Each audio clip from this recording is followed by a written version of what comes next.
Hey, Lifespan Development class. This is Stephanie coming at you with your video lecture for April 24th, Friday, April 24th, and I hope everyone's doing well.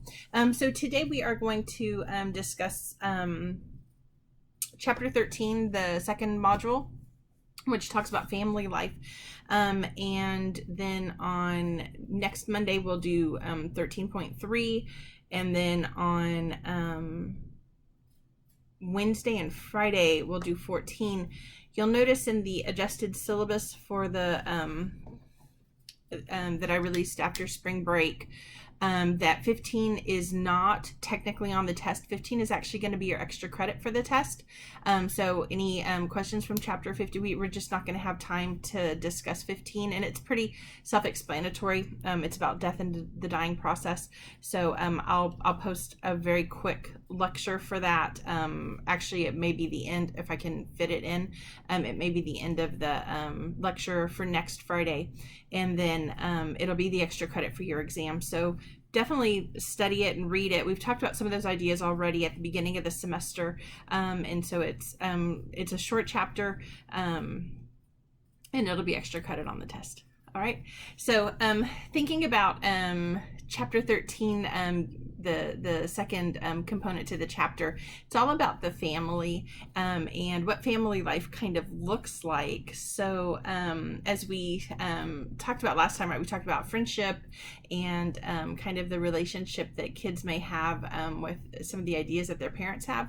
And we are moving now into kind of what family dynamics kind of look like. And so to talk about family dynamics, we need to talk about having kids, right? And so last chapter we talked about gender, and we talked about the actual sexual response cycle and the making of kids. And so here's where we're going to talk about more the social component to that, right, as opposed to the physical component of having children. So, there are a number of couples that decide not to have children, and in fact that number continues to grow. Your book doesn't talk a whole lot about that decision, but that number has grown considerably over the last 20 years. The number of couples that choose to marry but to not have children, and again, this is a choice. So we're not talking about parent infertility issues. We're talking about a willful decision to not have kids. And I have several friends who have decided to not have children within their marriages, and it affords them a lot of freedom to do the things they want to do, right? That's one thing about kids, is that you got to feed them every day, right? And or have someone who feeds them every day, and so it's a lot of responsibility. And so many couples are deciding not to have kids, or they're putting off having children. So we tend to get married later in life, right? We've talked about that a couple times this semester, where as a whole in our culture, we're putting off marriage longer and longer. And the other thing we're putting off then is having children. So choosing to have children or not is one issue, and choosing when to have those kids is a really important idea as well. So the book kind of focuses more on whether or not you choose to have children, but I want you guys to be thinking about, as you're reading this part of the chapter, right, like not just that, but like, when do you have children, and how do you decide that you're ready? So many couples report that they will know that they're ready because they're financially stable, right? Whatever financially stable actually means. That's something that each couple has to kind of decide on their own. For some, it means having a certain amount of money in the bank. For others, it means having purchased a home. So think about that. For those of you who don't have kids, I know several of you guys have kids. Some of you are suddenly homeschooling parents, right? And all of this crazy COVID stuff. But how are those decisions made? How are you making the decision of when you want to have kids? What are the guidelines that you've kind of put out there for yourself in your relationships? And what would happen? What would happen if you had an unexpected pregnancy, right? The book talks very quickly about unexpected pregnancies, but what would happen if you hadn't reached your goals and you found that you were pregnant, right? So there's a lot of reasons to have kids, and there's a lot of reasons not to have kids, and you have to think about all of those different issues. There, the book talks about a number of reasons that people have kids. It's kind of interesting. The book talks about one reason that people say they have kids is so that they'll have a someone to take care of them in old age. I think that's a fascinating reason, because there's no guarantee that kid's going to want to take care of you, right? That's a risky bet, I feel. And the bigger reason, I think, that a lot of people, even if they don't actually verbalize it to other people, in research they verbalize that there's a lot of pressure on them to have children, and so they may have children just to get people to stop asking them when they're going to have children, and so that societal norm is a big component in the decision to have children for a lot of people. And when you think about it, that's probably a horrible reason to have children, is just to shut your mom up and get her to stop asking you when you're going to have kids, right? And so you have to be aware of kind of what that might look like for you personally, and in your relationship, and have excellent reasons to have kids, not just to get people to stop asking you when you're going to have kids. That might actually, if that's the reason you're having kids, that might not be the best reason, right? The book talks about how the family size is decreasing. So there are a number of, you can read what the book has to talk about that, but I'm the purpose of lecture, right, is always to kind of extend from the book. And one of the interesting components to this idea that family size continues to decrease is, why is that happening? And there are a number of theories that say, well, the biggest reason that this is happening is that it's so expensive to have a kid, and maybe that's a component of this. Maybe that's part of this, but there are other issues as well. Think about this: if you are putting off marriage, if we just compare the average age of marriage to 60 years ago, we're looking at almost an 8-year difference, right? And so there's not as much time to have a big family. And so if you're putting off marriage, and then after marriage you're putting off having kids, there's just not as much time to have a bigger family. Most Americans, so if you look at the average answer of how many kids is the right number of kids to have, most think around 2. That seems to be the average, is 2 kids. But of course that includes people who are saying 1 and none, and that includes people who are saying 3, 4, 5, 6, as many as you can possibly have, right?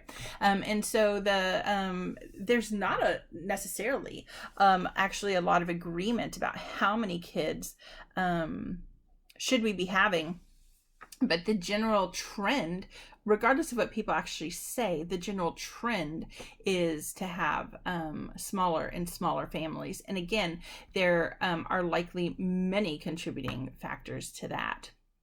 All right, so let's say that you're in a relationship, you've decided to have a child. How does having a child affect the relationship, right? That's always a concern for people. So if I decide to have a child, how might that impact the actual relationship? So as you read the research on this, it's fascinating to me. So when I started teaching this class way back in 2000, and when did I start teaching this class? 2010 at Northwest Vista. One of the things I found so fascinating was that there's a ton of research on marital satisfaction and the way that children ruin marital satisfaction. And that was so surprising to me, because I definitely remembered feeling very anxious and stressed out when I had my kids and they were younger, but I didn't feel like the decrease in marital satisfaction had lasted very long. I felt like I could attribute that decrease to all the stress and anxiety of just having kids, and I was still a college student and those kind of things. And so I guess I had something else to kind of attribute my dissatisfaction to, and I didn't necessarily attribute it to like marital dissatisfaction. And I started doing more research, because the other thing I noticed is that all of that research was done in the United States. And so I started to think, okay, is this how every like people in every country react to having kids, right? Because the reality is this: everyone, talks about having kids. They all have um opinions on this, whether they want to have kids or they don't want to have kids. And this is something that's common across the world, right? And yet we all keep having kids. Like, even if we say, oh my gosh, kids are so much work and they cost so much money, people still have kids, right? And so I started to think, okay, what does this look like if we look at it around the world? And what I found was it actually really shocked me, because the United States in many ways is kind of unique in the incredible decrease in marital satisfaction that comes after having kids. So in many studies, if we look at cross-cultural studies, what we see is that right after a child is born, there's a decrease in marital satisfaction. But we can think about that, and that makes some sense, right? The child is taking up a lot of everyone's time. You're not getting a lot of sleep. If you're still having to work, you may be exhausted, right? And so it's not a great time for anyone. And I mean, it's a beautiful time, but it's not a great time, right? There's a lot of stress that comes with having a newborn baby. But in almost every other culture, including, so we're not just thinking about cultures where, like tribal cultures where it's actually kind of interesting to look at this in those too, but I'm talking about like in developed nations that mimic the United States in a bunch of different ways. Almost every other nation has this really kind of beautiful rebound in marital satisfaction that actually happens rather quickly. So when you look at the research, you can see that rebound happening usually within the first 18 months to 2 years of age, by the time the kid is 18 months to 2 years of age. And so you start to think about this and you're like, what are we doing wrong, right? What is the United States doing wrong? And the researchers who do this research have a number of different theories. Most of them attribute the differences to governmental policy. And so in other countries, you may have more maternity leave and paternity leave. Maybe daycare is partially subsidized by the government, so it's cheaper, and so that doesn't put the stress on the relationship and things like that. But the reality is that very few studies have actually accounted for those things statistically. It's actually kind of hard to look at governmental policies and account for them in a broad-based multi-country study. But I started thinking about things just anecdotally that might contribute to the marital dissatisfaction that we see in the United States. And I started thinking about, I have a number of friends for whom it's kind of cool to talk about how they would never want to stay home with their kids. Like, oh my gosh, I can't stand being home with my kids. And I'm really thinking about them right now, while we're all stuck with our kids, right, in the COVID situation. Like, we're loving it. We really are. We're having a good time together. I'm getting to spend lots of time with my tiny, and I'm getting to spend lots of time with my granddaughter, with my daughter and my husband, and Tristan and I try to talk at least once a day on the phone, and we're enjoying being together. And maybe that's not the case for a lot of families, or even most families. That makes me so sad to think about that. But maybe it's also the case that something that we really stress in America is that a woman should be able to have it all. And part of that means not being at home with her kids. It's really in some respects frowned upon. I remember when I stayed home with my kids for about almost 2.5 years between my undergrad and my graduate degree, and I just felt so blessed to be able to do that. I wanted to do that. For me, I've always wanted a family. I always wanted to be able to take care of my own kids and bake the bread and do all those things, and I did it, and I loved it. And when my kids were both in school, then I knew it was time. It was time for me to go back to graduate school, and it was the right thing for our family. And it's certainly not the right thing for every family. I'm certainly not arguing that, but I wonder about the pressure that's put on women to at least act like they don't want to be at home, to at least act like they want something else or would need something else to fulfill them, because it really is an issue. If you ask a woman today what she wants to do, when she, even a little girl, right, if she told you, I want to have kids and I want to have a family, would you look down on her? Would you try to talk her out of that and talk her into having something more, whatever more means, right?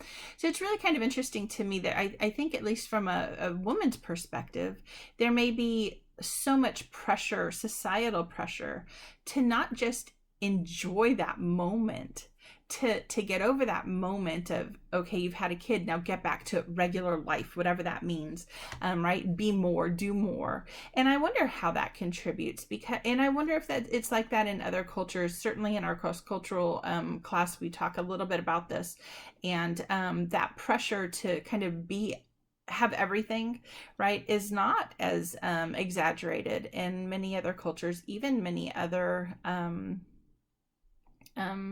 cultures similar to ours, Western cultures. So that's one thing that I think is interesting. And certainly if we had a regular class today, we would spend more time talking about that idea, the idea that what is it, what are the things that you might be able to identify, even if they're anecdotally, that are maybe contributing to this lack of satisfaction that comes after the kids come. So governmental policies make some sense, right? I mean, if you're having to struggle and make it and have two-parent household and a two-income household, and you're having to go back to work and all of those things, I get that might be difficult, and cause a lot of strain, but I think it's interesting, and this is the other thing that anecdotally I think is so interesting. I see stuff from students all the time, my former students who are married and having kids now, and the decisions that they make to go and buy a house, and now they have to work, and then when they have their kids, they really wish they could stay home. I mean, I have a number of female students who write things like that, right? Like, I don't want to go back to work, I don't want to leave this child, and don't see that there are options for them, like living way beneath their means, right? So sometimes they've built this beautiful new house, and that's wonderful, and they have a career, and their husband has a career, but they're wishing that they could stay home longer with the child, but they can't because they've got all these bills. But what if you didn't live in a fancy house? What if you hadn't built a house, right? And I think there's a lot of pressure on society to do these things, right? This keeping up with the Joneses kind of stuff, that upward comparison stuff that we've talked about throughout the semester, right? The idea that we're constantly upward comparing, and so, well, I can afford this really nice house, so this is the nice house I should get. And if I bought a house that was already lived in and maybe older and didn't have beautiful wood floors and granite countertops, people would think I'm not successful. But look at what it's costing you, right? And so you have to think about those kinds of things too. And again, it's a choice. You have to make the choice that's right for your family, whatever that choice is. But I think a lot of times we're so busy doing the things that we do, like upward comparison and things like that, that we forget that there really are other options, because those other options maybe don't seem as nice. They come with additional baggage that maybe we don't want to have to deal with, and those are things to consider, right? What is the reality for your family? What can you afford? What would be best, right, for everyone involved? And thinking about those things before you have kids, right? And that's one last thing I want to talk about in this decision to have kids. The book doesn't really discuss. We know that marriages where the husband and wife have discussed the likelihood of them having children, either before they actually get married or after they get married, those kinds of discussions are incredibly important, and they're especially beneficial if you have them before the marriage happens. And so when we look at marital satisfaction and kids, there's a few studies that suggest that having had those conversations beforehand, not just do we want kids, but also things like, do we agree on how to discipline these kids? What do we think that should all look like? That sort of thing is actually incredibly important to marital satisfaction. Couples who have had those conversations before they get married actually fare a little bit better, and they still have that decrease. I'm not saying this is going to fix everything. They're still going to have that decrease, but the decrease is not as steep for them. And part of that may just be the fact that they're kind of entering that situation on the same page with very similar expectations. Now, that said, what we can all say, oh, I'm going to do this when I have my kids, and I'm going to do that when I have my kids. And then your kids actually come and you are like, not at all the person you thought you were going to be when you talked about it originally. That's okay. That's totally normal. But the point is not that you are exactly the same person you thought you were going to be. The point instead is, did you at least start that discussion? Because it helps you have those discussions once you're already having kids. All right. So another issue with when to have kids and such, and this is especially a prevalent issue here in the United States of America, is having kids and being a single parent. So almost 25% of kids are raised by a single parent in the United States. And so that's kind of a shocking number when you think about it. So about 75% of kids are raised with both parents. About 25% of kids have only one parent, and those numbers are so that's the average. When we look at actual ethnic groups, we see a great disparity. So about 60% of African American children are raised by a single parent, and about 35% of Hispanic children are being raised in single parent homes. So that those disparities are huge. What's contributing to this is probably a number of things, but the bigger issue is that many of those children, regardless of race, who are being raised in single parent homes have low SES, low socioeconomic status. Some of this may actually be due to the idea that only one parent is making any money to contribute to the household, and so we can think about lack of parental support in financial support. So there are all kinds of issues associated with this. We can see an increase in single parent households over the last 30 years. Your book has a graph, and that trend has not changed. I think the graph in your book is like from 2012, and that graph has not changed very much. The trend continues, is what I should say. So the graph has changed because it continues to increase. The single parent households having a lower SES is an important thing, because we know that there are certain issues that come from being raised in poverty. And again, those single parent households are much more likely to be living in poverty. Poor families have significantly more disruptions in children's lives. Children may not have adequate food resources, right? We've talked about food scarcity throughout the semester. So they may not have access to food. So what we call, remember the word we used before was food insecurity. So they may have food insecurity. They may have fewer just resources in general. I mean, think about this. You get home and you don't have things like crayons and markers and pencils and pens to do your homework.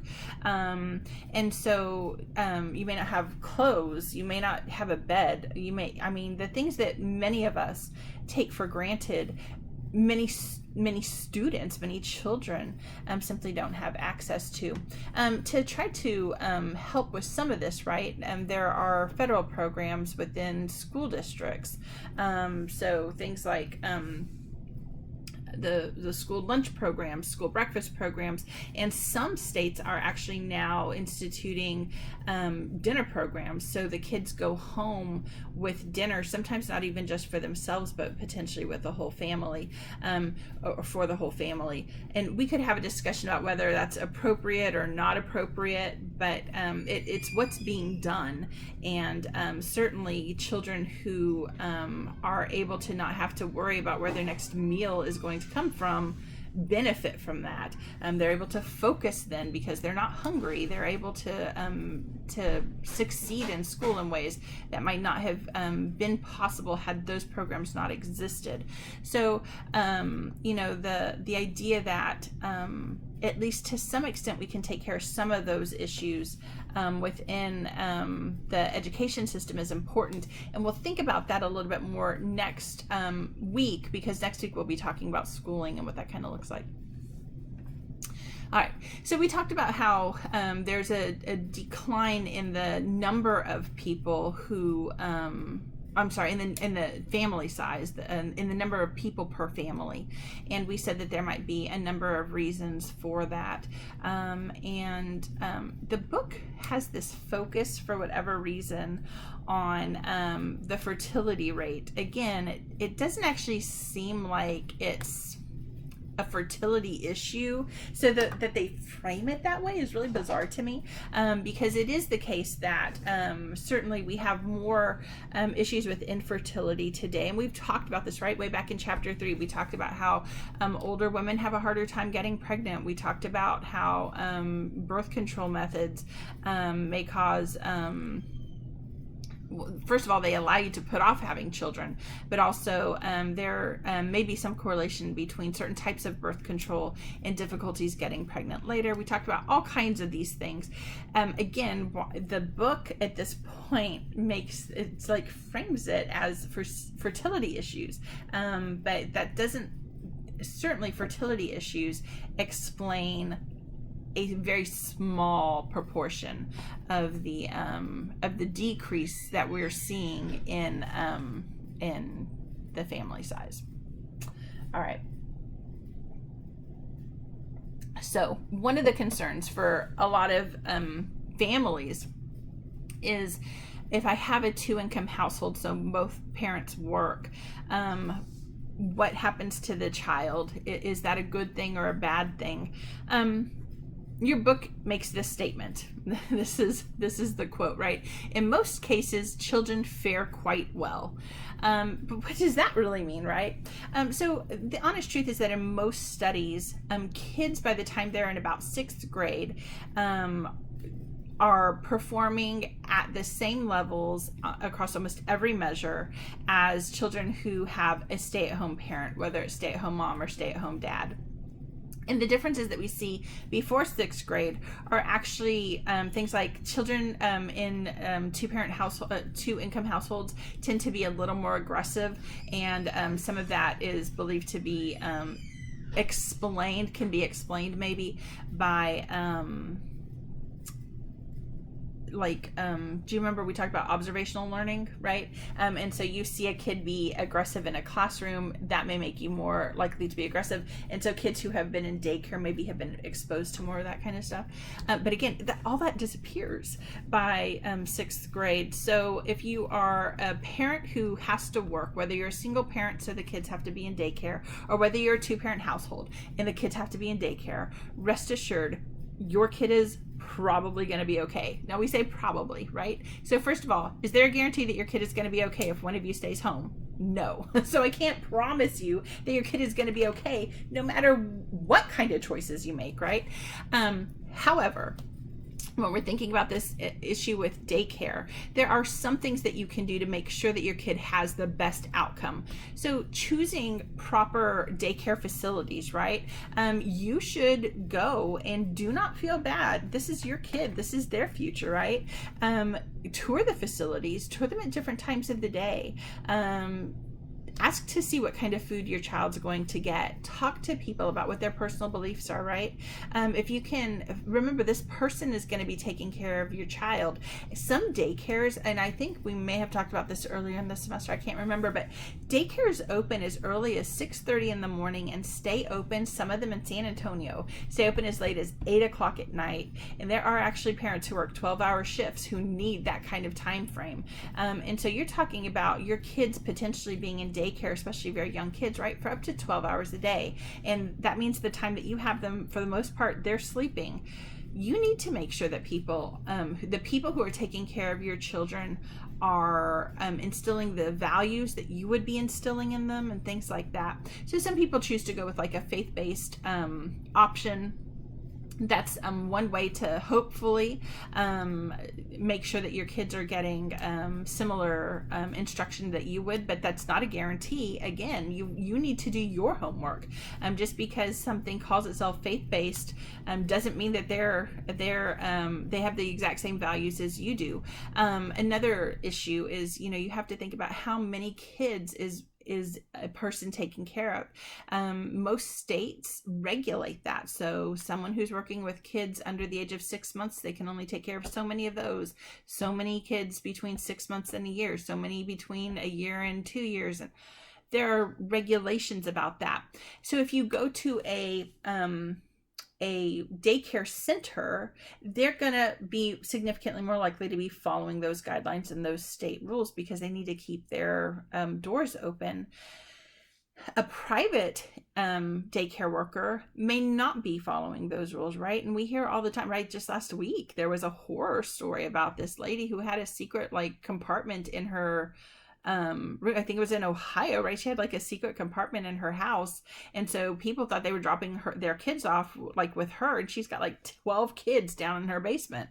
And so obviously most people who take care of kids do it because they love to do it, and they wouldn't break rules like that, and they want to give the kids the love that they need. But some people are just kind of in it for the money, and you have to be aware of that too, right? So state licensed facilities are much more likely to adhere to the rules than kind of those private places. Another really interesting, there's actually a couple of studies that have come out that look at, so who's taking care of the child. So just because you work outside the home doesn't mean that your kid has to go to daycare, right? And one of the studies that I want to say that it was published, I don't want to lie, I want to say it was 2003 or 2004, but it looked at children raised in a daycare facility versus children, children who were raised and went to daycare facilities versus children who were watched by their grandparents. And that study actually suggested that kids who are watched by their grandparents actually fared better overall than kids who were put in daycares. So if you're lucky enough, right, nowadays it's kind of hard because a lot of grandparents work, right? I work. And so I know I can't take care of the tiny every day, but I am able to help take care of her on Saturdays and Sundays. That's when my daughter, Sophie's on furlough right now, but when she wasn't on furlough and she had just gone back to work, actually she only worked one weekend and then the furlough happened. But our plan was that I would watch the baby on Saturdays and Sundays because both she and Raekwon work on the weekends. And so that's my time with the tiny. And I don't mind it at all. I love it. So, if you have parents who can help out whenever they can help out and you can utilize them, at least one study suggests that the overall outcome may be a little bit better for that child. But again, overall, the vast majority of studies show that as long as you're choosing a good daycare, you're choosing a daycare facility that matches your beliefs, the outcome for your kids is going to be just fine. It's going to be just fine. They're going to be okay, right? Kids are pretty awesome that way. All right. So let's talk about divorce really quickly. That's the next topic in your book, and how divorce impacts both children and adults. So about 50% of kids will experience the divorce of their parents at some point during their childhood years. So when we say that, we're talking about kids under the age of 18. And some research suggests that the younger a child is when the divorce occurs, the better the outcome might be for the child. And there are a number of reasons for this, but most of it has to do with the idea of just kind of adjusting to a new normal, right?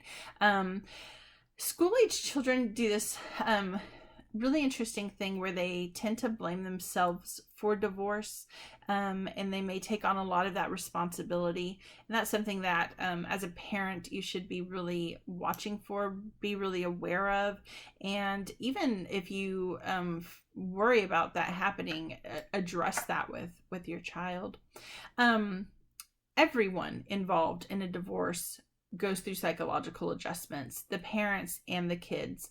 And so things like anxiety are very common. Children who were not afraid of the dark may become afraid of the dark. Children who weren't worried about, monsters under the bed start worrying about monsters under the bed. You see these hadn't had bad dreams or having bad dreams. You see these issues then that become relatively common for children after divorce. Older kids may experience obvious depression. So younger kids may have depression, but it may not be obvious. Younger kids look different when they're depressed. And so, pay attention to that. But in kids, over 12, you can kind of see some of those really classic signs of depression. You should be looking for those things. And so pay attention if you or a child is going through divorce. Be looking for those kinds of signs and be ready to address them. They need to be addressed. There's lots of ways to address them. You can, if your family is relatively open, right, just talking to each other can be a huge help. I always, when I was going through my divorce, obviously it was not due to a normal circumstance, but one of the things that I remember very distinctly that summer that I was going through my divorce, I told my kids, like, one day we were just all watching TV and we all seemed to be doing fine. And like 10 seconds later, we were just all in tears. And I'm not even sure what happened, but I told the kids, and we were all just kind of holding each other. And I said, it's okay for us to mourn this because we've lost something huge. And so I think that attitude of come to me when you're sad, let's talk about this because I'm sad too, really helped us as a family, and allowing us to kind of mourn what we had lost, because we had been a really close family, and their dad had been a great dad, and so being able to mourn that loss in that way was, for us, it was really incredibly powerful, and letting them know that was normal and okay, and that it might not, like, we might not all feel better about this ever. That was really powerful for my kids, I think. The book makes this statement. So if your family feels like, they're doing okay dealing with it, you can do that. But another thing that I did pretty early on, when my husband started having some of the issues he was having, I actually had the school psychologist start seeing the school counselor, I guess, start seeing the kids. And then once my ex-husband and I were deciding to get divorced, they had a little group, like a little support group for them, which I loved. And the kids really enjoyed going to it as well, because they realized that they weren't alone, right? Other kids were going through this. And it's something that's really hard for kids to talk about with other kids. And so they had that little support group, and it was just, fantastic. Their school counselor was so amazing. So the book says that about twice as many kids of divorced parents require psychological counseling as do children from intact families. But it is kind of important to note that what it really should read is twice as many children of divorced parents go to psychological counseling. I think it's a weird statement to say that twice as many of them need it. I think that parents who are going through divorce are maybe a little bit more like aware of the issues that their kids may be having, and they may even put their children into counseling kind of almost as a preventative measure. And kids from intact families may actually lose opportunities to get counseling that they need because their parents think, well, our family's doing fine. And so I think that, do you see what I'm saying? I hope that makes sense. This is one of those times where I'd be looking for the question marks over your heads and we'd have a discussion about it. But to me, it's just a weird statement. It's not necessarily the case that twice as many actually require the counseling. It's the case that twice as many get it. And that may even, more kids may need it. I guess what I'm trying to say, it's really hard to measure the number of kids that require something. We don't measure that. We require the number who actually are doing that thing. So it's just a weird component in the book for me. All right. So the question is always, what should a parent do? Is divorce the right thing for the family? Is it not the right thing? There's a lot of good evidence. If you are in a bad marriage where it is impacting everyone in the marriage, and the kids are in the marriage, whether you want them to think about that or not, your kids are in that family situation with you, they're in that marriage with you. And so there is good evidence to suggest that if you are in a bad situation, so if you are being verbally abused, physically abused, if your children are being emotionally abused or physically abused or sexually abused, the best thing in most of those cases is to get out of the marriage. Children, and it's not that they're not going to have that mourning period, right? It's not that they're not going to maybe get depressed and anxious and do all those same things, but the eventual other side that comes, right, within about 18 months to 2 years, in almost the vast majority of cases, kids are back to their baseline in terms of anxiety and depression and those other things. So if we look at kids who are in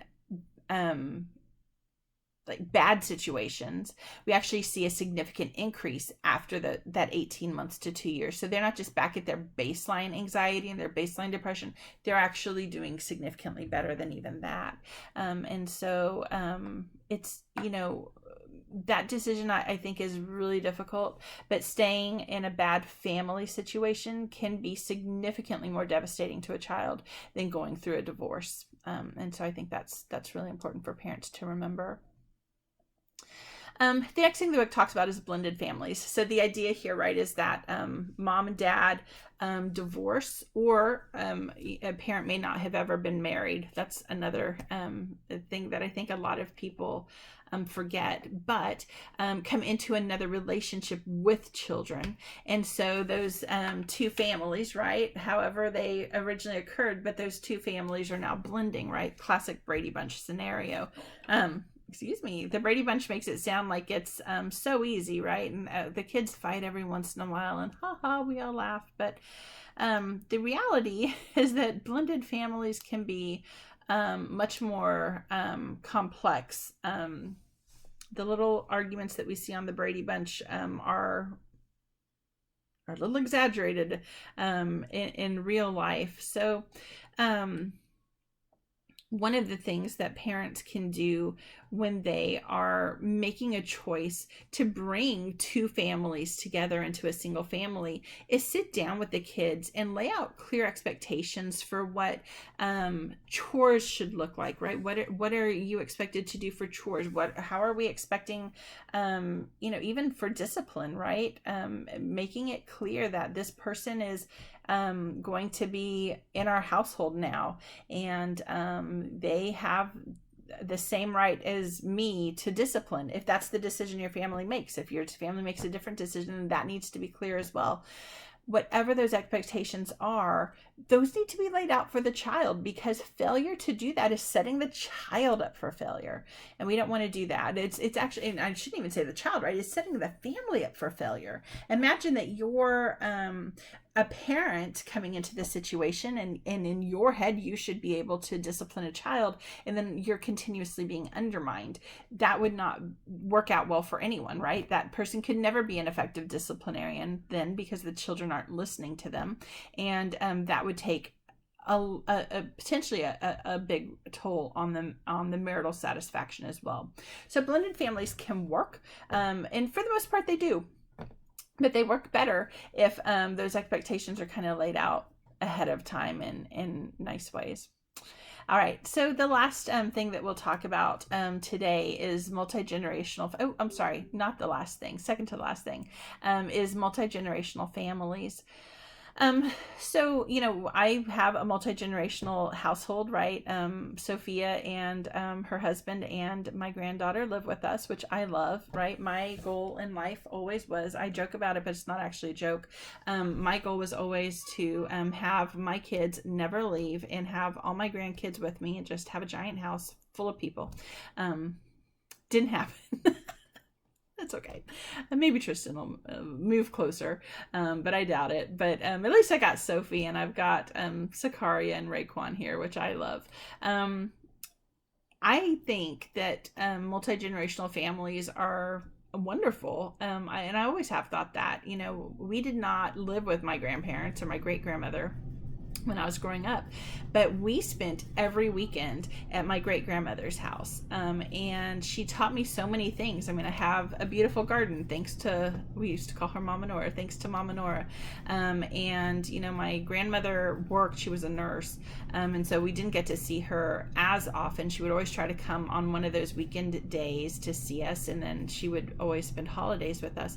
But, there's so much wisdom and just knowledge that you get from the older people in your household. And so I always think it's important to, even if you don't share a house with the older generations, to learn, right, those traditions from them, right? Erickson would have a lot to say about that, right? And passing on the wisdom, right? That beautiful resolution of wisdom near the end of life. And so, I know how to cook a lot of things thanks to my grandmother. She taught both of my grandmas, actually. They're both Italian, so they both taught me how to cook good food. Those are things that I'm passing down, not just to my daughter, but to my granddaughter as well. So I think that there's a lot of wonderful things that can happen in multi-generational families. The book talks about how good an experience that can be. And one of the things that I really want to kind of emphasize here is that the idea that you leave your parents' house and you go build you go have your own house, and your very small nuclear family lives at that house and you're separate. It's a very kind of modern idea, right? For the vast majority of human existence, that is not how we lived, right? We lived with each other, small tribal units, multi-generations, all together. That's how we did it. That's how humankind has always lived. And so I always think it's kind of one of the great experiments, right? This idea that we're all so removed from each other. And it's especially true in America, right? There's this really strong push for independence and autonomy, and I think a lot of people feel pushed to do that. But studies show that that's not necessarily the best thing. Studies actually suggest that multi-generational families are beneficial to literally everyone involved. They're beneficial to the grandparents because they have opportunities to be involved and to stay active in their children's lives and in their grandchildren's lives. They're beneficial to the parents because oftentimes in multi-generational families, they have a ready-made helper with the kids, right? You can give them the grandma, and grandma's usually going to say yes, right? And it's beneficial to the kids because they get that wisdom from the other generations. They get to know people besides just their parents. So in many studies, I mean, we can look at cross-cultural studies around the world, multi-generational families, if you had to choose a type of family that's the most beneficial, it would be a multi-generational family. What's really interesting is that here in America, we see the greatest percentage of multi-generational families in African American families. We don't see it as much in Caucasian families or Hispanic families. It's the highest in African American families. And again, it seems to be incredibly beneficial for those kids who have that multi-generational experience. So I know that not everyone wants to be living with their parents and stuff like that, and certainly there are other ways to benefit from that, right? I always think about Everybody Loves Raymond, right? They didn't live with the grandparents. The grandparents were right across the street, right? So they still had their independence and autonomy. As much as was possible with a mother-in-law like Marie, right? But something to consider.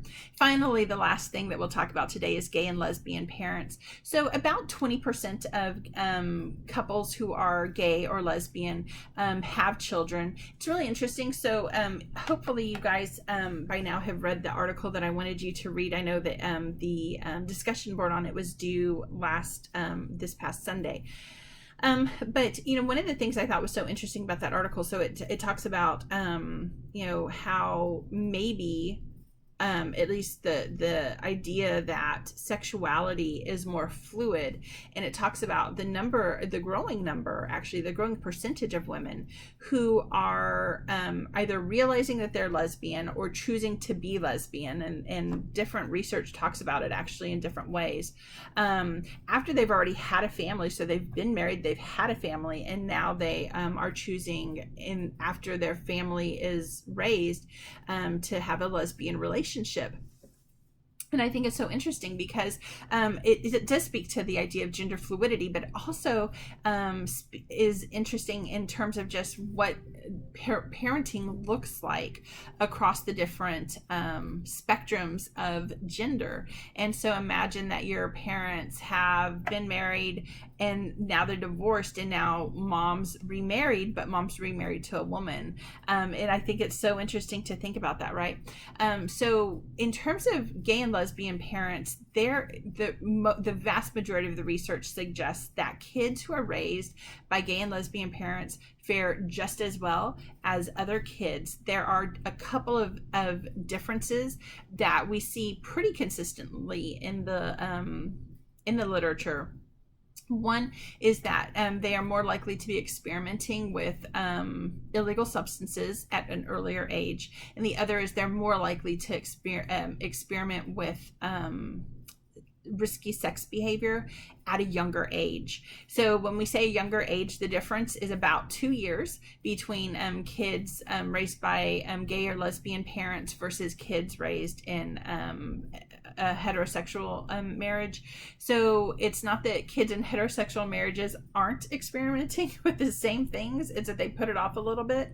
That's what a number of the research studies suggest. There are some research studies that also say that the percentage is higher for children who are raised by gay and lesbian parents.